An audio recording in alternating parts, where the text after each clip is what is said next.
નમસ્કાર દોસ્તો, હું આપનો સાથી રજનીકાંત ભારતીય. મિત્રો, ઘણા લાંબા સમય પછી ડ્રગ ઇન્સ્પેક્ટરની જાહેરાત આવી હતી, જેના કારણે ફાર્માસિસ્ટોમાં ઉત્સાહ હતો.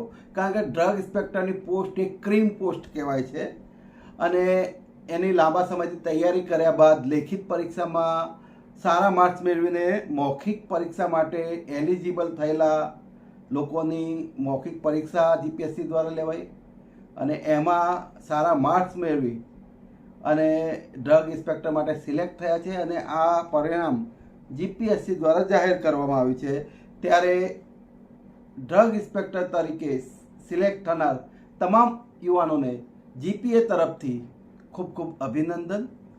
અને આ ઉમેદવારોના નામ છે ધવલકુમાર પટેલ, જે પહેલો નંબર છે. અને એમનો ઉલ્લેખ કરવો ખાસ એટલા માટે જરૂરી છે કે લેખિત પરીક્ષામાં ધવલભાઈ પ્રથમ નંબરે હતા. 300માંથી 181 જેટલા માર્ક્સ એમણે મેળવ્યા છે.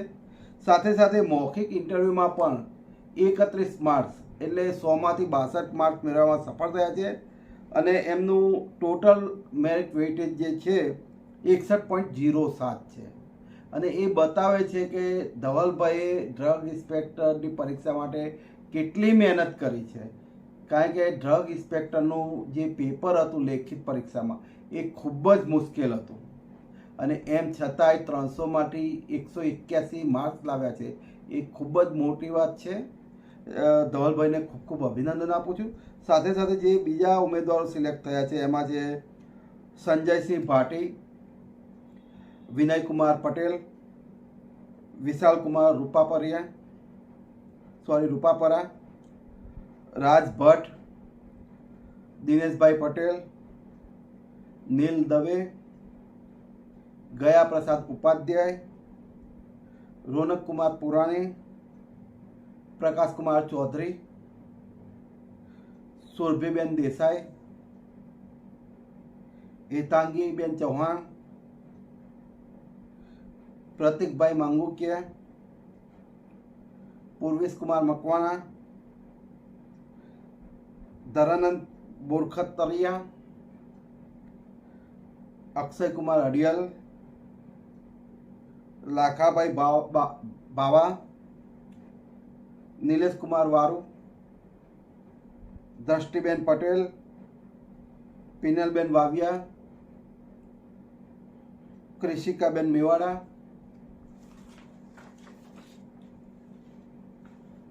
જીનિતાબેન પટેલ, જ્યોત ગજ્જર, સતીશકુમાર પરમાર, વિપુલાબેન ચૌહાણ, પાર્થ આસોડિયા, અરવિંદભાઈ અડિયા, પ્રકાશકુમાર ધામેચા, કરશનભાઈ માળી,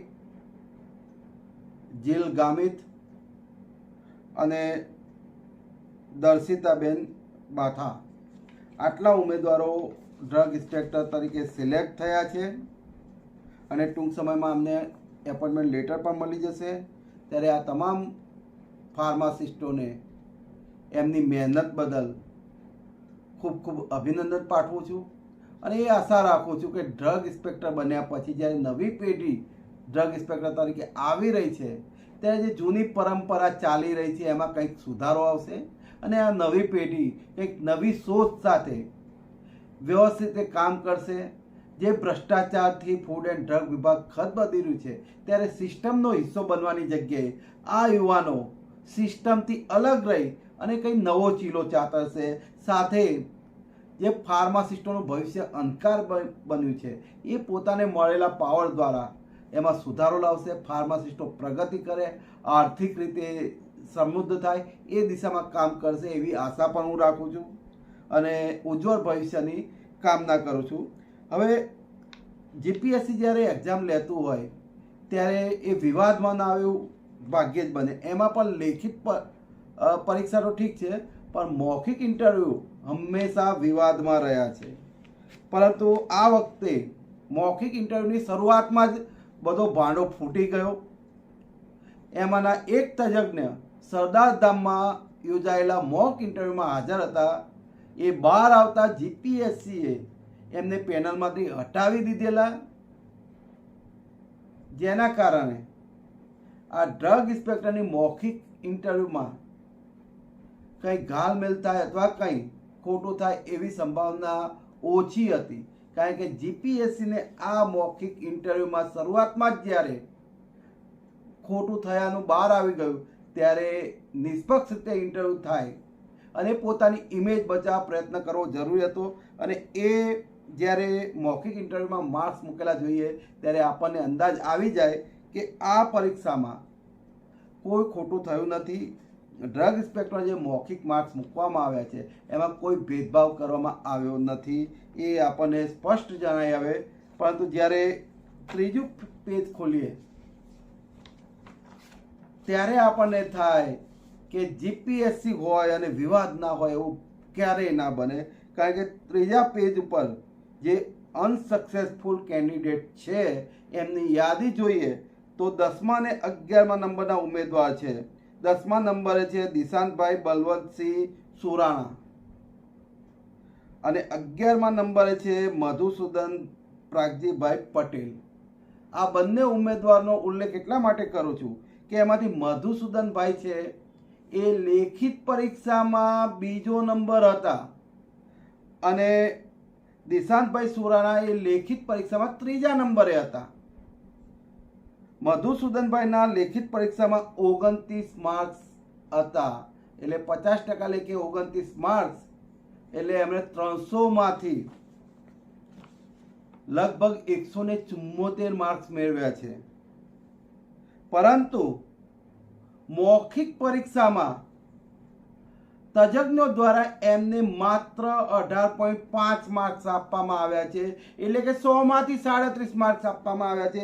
એવી જ રીતે લેખિત પરીક્ષામાં ત્રીજો ક્રમ ધરાવતા દિશાંતભાઈને 28.19 માર્ક્સ છે, એટલે એના 300માંથી 169 એટલે 169 માર્ક્સ છે, જે ખૂબ જ સારા માર્ક્સ કહેવાય. કારણ કે ડ્રગ ઇન્સ્પેક્ટરનું પેપર ખૂબ જ મુશ્કેલ હતું, એટલે 169 માર્ક્સ મેળવવા એ કોઈ હોશિયાર વિદ્યાર્થી જેને ખૂબ જ મહેનત કરી છે એ જ મેળવી શકે છે. પરંતુ મૌખિક પરીક્ષામાં એમની બધી હોશિયારી જાણે ખોવાઈ ગઈ હોય, એમની મહેનત જાણે કરી જ ના હોય એમ દિશાંતભાઈને માત્ર 16 માર્ક્સ એટલે કે 100માંથી 32 માર્ક્સ આપવામાં આવ્યા છે, જેના કારણે આ બંને ઉમેદવારોના ડ્રગ ઇન્સ્પેક્ટર બનવાના સપના ચકનાચૂર થઈ ગયા છે. હવે આપણે જોઈએ તો મેરિટમાં આ બંને ઉમેદવારો લેખિત પરીક્ષામાં બીજો ત્રીજો નંબર હતા, પરંતુ મૌખિક પરીક્ષા બાદ આ ઉમેદવારો મેરિટમાં ક્યાંય દેખાતા જ નથી. ઓપનનું આપણે મેરિટ જોઈએ તો ઓપનમાં જે 10મા નંબરે કટ ઓફ માર્ક્સ 55 છે અને આ 55 માર્ક્સ મેળવનાર 10મા નંબરના ઉમેદવારના માર્ક્સ જોઈએ તો લેખિત પરીક્ષામાં એમના 22.5 છે, એટલે કે લેખિત પરીક્ષામાં 300માંથી 135 માર્ક્સ, એટલે લગભગ આ બંને ઉમેદવારો કરતાં 35 થી 40 માર્ક્સ લેખિત પરીક્ષામાં ઓછા છે. પરંતુ મૌખિક પરીક્ષામાં 10મા નંબરના ઉમેદવારને 32.5 માર્ક્સ આપ્યા છે, એટલે આ 10મા નંબરના જે ઉમેદવાર છે એમની કાબિલિયત ઉપર શંકા નથી કરતા. પરંતુ મૌખિકમાં વધુ માર્ક્સ આવવાના કારણે લેખિતમાં ઓછા માર્ક્સ હતા અને મૌખિકમાં વધુ માર્ક્સ આવવાના કારણે એમનું મેરિટ થઈ જાય છે 55 માર્ક્સ. અને જે બંને ઉમેદવારો લેખિત પરીક્ષામાં બીજો ત્રીજો ક્રમ ધરાવતા હતા એમાં મધુસૂદનભાઈનું જે મેરિટ છે 47.5 એટલે લગભગ 8 માર્ક્સ ઓછું બને છે, અને દિશાંતભાઈનું જે છે 44.19 એટલે લગભગ 10મા ક્રમના ઉમેદવાર કરતાં 10 માર્ક્સ ઓછું છે. અને આ બધો ખેલ જે મૌખિક પરીક્ષામાં થાય છે એના વિશે હું વિડીયો કરી ચૂક્યો છું, ત્યારે તમામ મિત્રોને વિનંતી છે કે વિડીયો જોઈ લે, મૌખિક પરીક્ષા દ્વારા જીપીએસસી કેવા ખેલ રચે છે અને ટોપના ઉમેદવારોને પાછળ અને નીચે જે ઓછું મેરિટ લાવ્યા હોય, લેખિત પરીક્ષામાં ઓછા માર્ક્સ લાવ્યા હોય, એ લોકો સિલેક્ટ થઈ જતા હોય છે નોકરી માટે. અને આ ખેલ વર્ષોથી ચાલતો રહ્યો છે. અને આ ડ્રગ ઇન્સ્પેક્ટરની પરીક્ષામાં આપણે અટક ભૂલી જઈએ, અટક, જાતિ, ધર્મ એ ભૂલી જઈએ, પરંતુ જે બે ઉમેદવારને અન્યાય થયો છે, જેમણે તનતોડ મહેનત કરી લેખિત પરીક્ષામાં બીજો ત્રીજો ક્રમ મેળવ્યો છે અને કદાચ બીજો ત્રીજો ક્રમ મેળવ્યા પછી આ બંને યુવાનો ડ્રગ ઇન્સ્પેક્ટર બનવાના સપના સેવતા છે કે અમને હવે કોઈ રોકી શકે નહીં. પરંતુ મૌખિક ઇન્ટરવ્યૂ, જીપીએસસીની જે 50-50ની ફોર્મ્યુલા છે, એના દ્વારા મૌખિક ઇન્ટરવ્યૂ દ્વારા આ બંને યુવાનોના સપનાઓની કતલ કરી દેવામાં આવી છે. થોડા દિવસ પહેલા જ્યારે અવાજ ઉઠ્યો હતો કે એસસી એસટી ઓબીસી સમાજના યુવાનોને જીપીએસસી 50-50 ફોર્મ્યુલા દ્વારા મૌખિક પરીક્ષામાં ઓછા માર્ક્સ આપી અને અન્યાય કરે છે, ત્યારે જીપીએસસીના બચાવમાં કેટલાક પાટીદારના સમાજના આગેવાનો આગળ આવ્યા હતા. કારણ કે જીપીએસસીના ચેરમેન પાટીદાર છે, એ લોકો બચાવમાં આગળ આવ્યા હતા. પરંતુ આ મૌખિક પરીક્ષાના કારણે, મૌખિક ઇન્ટરવ્યુના કારણે અત્યારે જે મધુસૂદનભાઈ છે એ પટેલ છે અને એમને અન્યાય થયો છે. ત્યારે એક વાત સૌ યુવાનોએ સમજવાની છે કે જીપીએસસીની જે 50-50 ફોર્મ્યુલા છે એ ફક્ત એસસી એસટી ઓબીસી સમાજના યુવાનો કે મહિલાઓ માટે અન્યાયકારી નથી, એ તમામ સમાજના યુવાનો માટે અન્યાય છે. અને એમાં જે તજજ્ઞ બેઠે છે એ લોકો પોતાના મનપસંદ યુવાનોને વધુ માર્ક્સ આપી અને ટોપમાં લાવી દેશે, અને જે હોનહાર યુવાનો છે એમને ઓછા માર્ક્સ આપી અને એમના સપનાઓની કતલ કરી શકે છે. ત્યારે જીપીએસસીમાંથી આ 50-50 ફોર્મ્યુલા રદ કરવા માટે દરેક યુવાનોએ અવાજ ઉઠાવવો જરૂરી છે. સમાજના વાડા ભૂલી જજો, કારણ કે હજુ પણ જીપીએસસી દ્વારા અનેક ભરતીઓ આવશે અને આ ભરતીઓમાં મૌખિક ઇન્ટરવ્યૂ પ્રથામાં ક્યાંક તમે પણ એનો ભોગ ના બનો.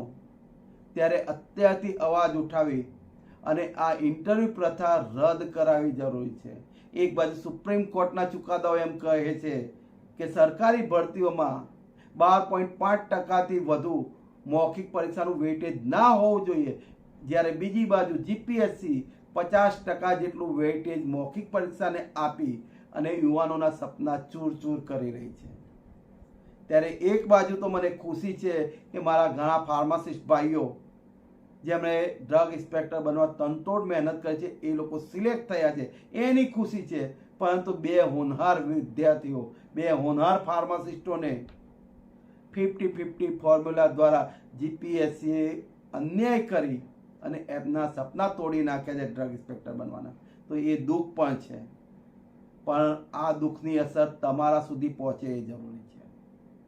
કારણ કે ક્યાંક એવું ના થાય કે ભવિષ્યમાં આ 50-50ની અન્યાયી ફોર્મ્યુલાનો ભોગ તમે પણ બનો. એટલે જાગો અને જીપીએસસીની જે આ મૌખિક ઇન્ટરવ્યુની અન્યાયી પ્રથા છે એને નાબૂદ કરવા અવાજ ઉઠાવો અને આ અભિયાનમાં સાથ આપો. જય હિન્દ, જય ભારત, જય સંવિધાન.